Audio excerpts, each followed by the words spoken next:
Bien, bienvenidos entonces a la clase número 7 de nuestro diplomado denominada Contenidos Dialógicos. Ya en anteriores clases hemos analizado lo que son o los cambios que sufren los contenidos cuando se utilizan en modalidades de estudio, sobre todo en línea, aun cuando también tenemos la opción semipresencial.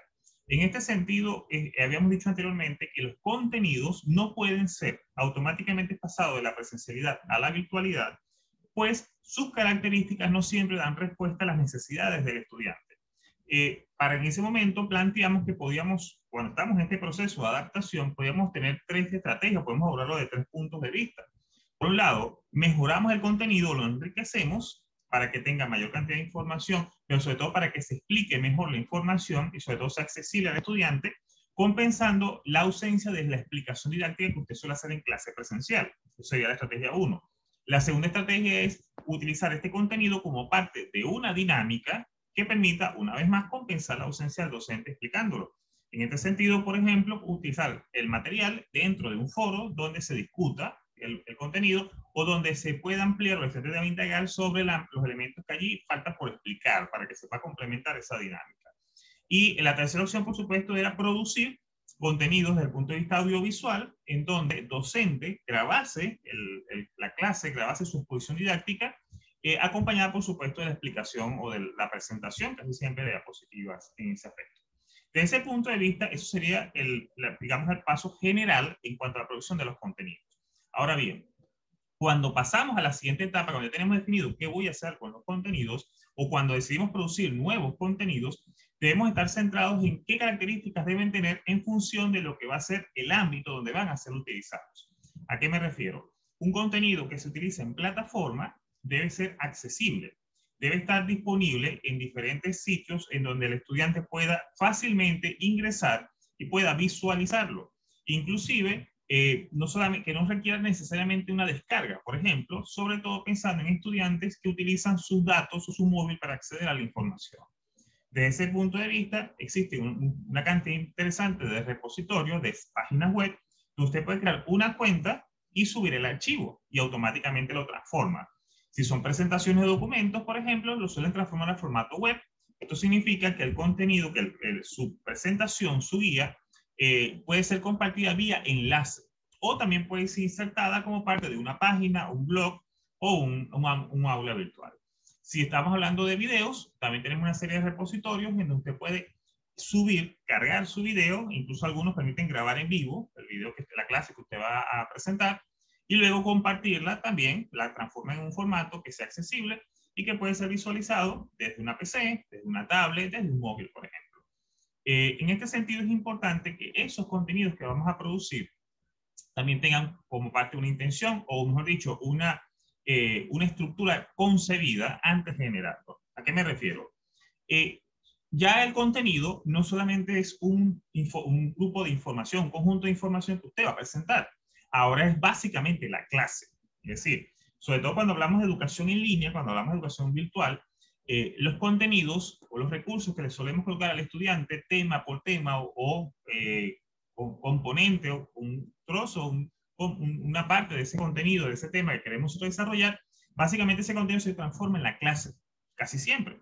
Eso significa que debemos planificar la presentación o el video o la guía casi siempre como si fuera una estructura tradicional de clase. Es decir, una introducción, un desarrollo, una conclusión, una serie de preguntas intercaladas que puedan ser parte de algo más, que se puedan responder a medida que voy avanzando o que se respondan dentro de otra actividad como por ejemplo puede ser un foro dentro del aula virtual. Desde ese punto de vista, sus contenidos deben tener una concepción, vamos a decir una planeación previa para que cuando usted lo coloque en línea el estudiante obtenga la información lo más clara posible, lo más explícito posible y por supuesto tratando siempre de disminuir lo mayor cantidad posible de dudas que puedan surgir luego de visualizar el contenido. Lo otro que debemos tener presente es que ese contenido incentive lo que nosotros consideramos el trabajo en grupos, el trabajo en equipos, o en su defecto lo que es la construcción de la información. ¿A qué me refiero? No solamente debemos tomar, digamos, montemos un libro, digitalicemos un texto completo, sino que también consideremos cómo va enlazado eso con una actividad. Sobre todo si esa actividad va a permitir luego al estudiante tener un diálogo o una interacción con sus otros compañeros. Entonces aquí entra en juego, por ejemplo, crear clases que son la introducción a una dinámica en equipo, por ejemplo, o crear dinámicas que toman como punto de partida una presentación, o, por ejemplo, crear un material que permita al estudiante diseñar un plan de abordaje para el análisis de un caso a través del equipo de trabajo. Eso también es importante que nosotros lo utilicemos. No es obviamente la única estrategia, pero sí nos permite aprovechar gran parte de las opciones que nos brindan las plataformas. Entonces, visualizado eso, nosotros tenemos que empezar a considerar que nuestros contenidos a través de la educación en línea deben sufrir un cambio interesante, deben sufrir un cambio significativo para que empiecen a corresponder con lo que es este nuevo ámbito, lo que es la nueva estrategia. Y una vez más, puedes tomar como punto de partida tus contenidos tradicionales, pero siempre pensando de que ahora te enfrentas a un ámbito diferente y que tienes que tener un proceso de actualización. Obviamente tenemos 4 elementos que son claves para esos contenidos digitales. Que el contenido sea útil, original, sencillo y actualizado. Desde el punto de vista de útil, más o menos les he resumido cuáles son los elementos. El contenido o ese producto o recurso que vas a producir tiene que dar respuesta a algo. Quiero introducir el tema, quiero consolidar el tema, quiero que sirva de punto de partida al tema, por ejemplo, o quiero incluso que cierre el tema. Porque, por ejemplo, tú puedes tener un contenido, o que no necesariamente una lectura complementaria, pero que sirva para consolidar la idea. Debemos nosotros dejar de pensar que solamente producimos información para que el estudiante presente la prueba o para que el estudiante presente la evaluación. Nosotros construimos información para que el estudiante aprenda, incluso más allá de las últimas evaluaciones. Por ejemplo, que el contenido sea original también es algo relativo. Por supuesto, ningún contenido va a dar respuesta de manera más efectiva a nuestra unidad curricular que un contenido creado por nosotros mismos. No obstante, sí hay muchos contenidos que están disponibles en la web, en repositorios, por ejemplo, que podemos reutilizar. Solo que tenemos que asegurarnos que ese contenido, obviamente, respeta los derechos de autor, pero que ese contenido no entre en conflicto luego con el resto de la información. ¿A qué me refiero? De repente yo consigo un video en YouTube que tiene una explicación perfecta de un tema que yo quiero desarrollar. Sin embargo, el video sigue avanzando y tiene una cantidad de otras cosas. Si esas otras cosas van a interferir o van a chocar, porque no puedo cortar ese video porque ese video es propiedad de otra persona, entonces puedo terminar usando un material que entre en conflicto, que me sabotee de alguna manera la clase. En este sentido, podemos nosotros procurar crear nuestros propios contenidos en función de las respuestas que necesitemos y también en función de las características de nuestros estudiantes. Por un lado, por supuesto, y otro elemento también a considerar es el tema de que el contenido sea sencillo. Y aquí entramos en un tema bastante complejo porque tenemos que hacer un balance. Por un lado, se nos pide que no le demos al estudiante un libro de texto, pero tampoco podemos hacer aligerar de forma técnica la información. ¿A qué me refiero?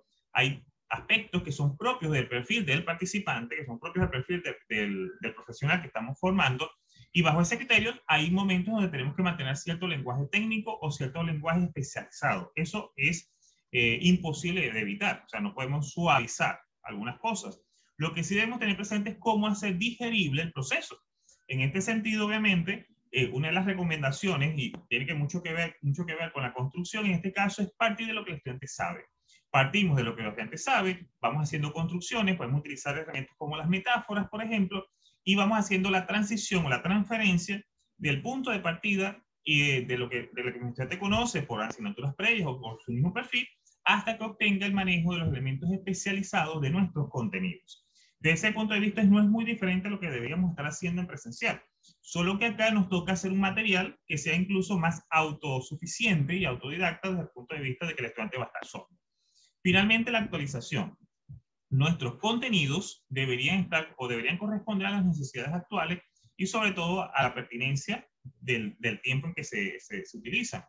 Eso, insisto, eso también no es muy diferente a lo que ya conocemos desde el punto de vista de nuestras sesiones presenciales, solo que es importante en el caso de la web, ya que constantemente todos los materiales que montamos están siendo comparados con otros.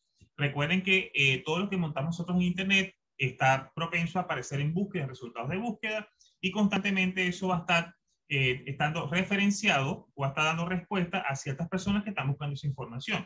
En este sentido es importante siempre tener cuidado, marcar las fechas, hacer referencia de cuándo es este material y por supuesto estar pendiente de cuándo lo podemos actualizar. Una vez que hemos concretado eso y estamos satisfechos con los contenidos que hemos producido, empecemos a considerar el uso de estructuras de almacenamiento de esos contenidos, lo que van a ser los metadatos, lo que van a ser los repositorios, aunque eso es material ya de la próxima clase.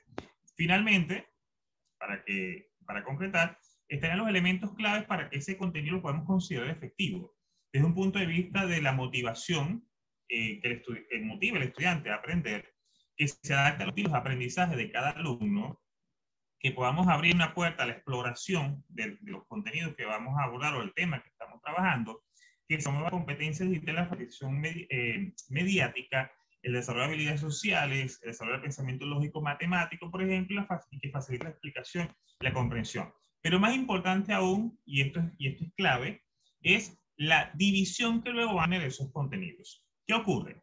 Por un lado, les estoy diciendo, a veces tenemos que ampliar los contenidos para que sean más claros de explicar, pero al mismo tiempo tenemos que seccionar o debemos procurar dividir, de ser posible, los contenidos en pequeñas cápsulas, famosas cápsulas de información. ¿A qué me refiero? No solamente desde el punto de vista didáctico, va a ser más eficiente que yo grabe, por ejemplo, un video de 5 minutos que sea más accesible al estudiante porque voy centrándome en una idea principal.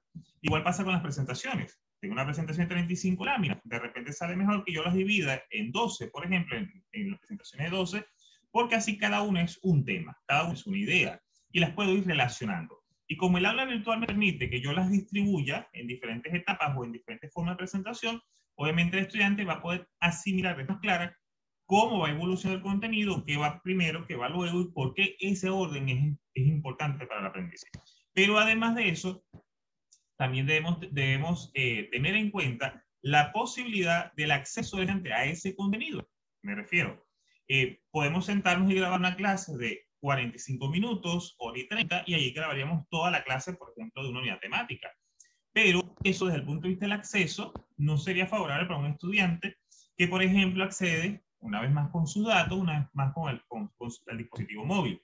En ese sentido, es mejor dividirlo en varios trozos, en varios pequeños videos, en varios micros, para lo cual nosotros podamos hacer bien sea una grabación general y luego hacer una edición o una grabación individual de cada uno de esos temas.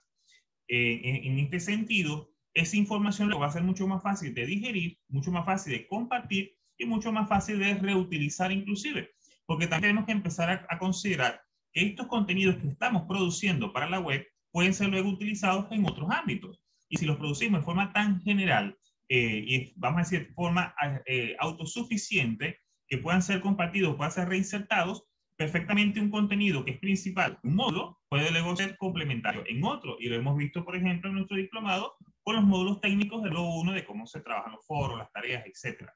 Entonces, es importante que vayamos considerando que en la medida que vamos produciendo estos contenidos digitales, armemos básicamente una gran biblioteca, un repositorio de contenidos digitales que lo podemos reutilizar, lo podemos insertar según las necesidades de nuestra dinámica.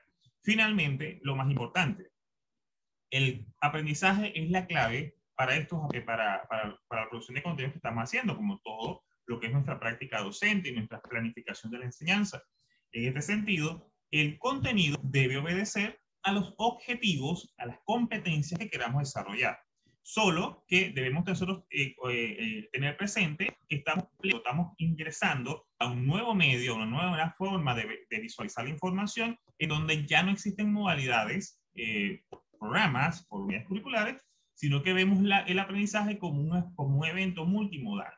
En este sentido, los contenidos tienen que empezar a evolucionar y tienen que empezar a transformarse o buscar nuevas formas de dar respuestas a ese objetivo, a esa competencia, a ese perfil egresado, pero también pensando en lo que se viene, en lo que es la evolución de los nuevos accesos, lo que es las nuevas tecnologías, lo que es el contexto de mi estudiante para así dar respuesta de manera efectiva a sus necesidades. Les agradezco por su atención, que tengan un feliz día.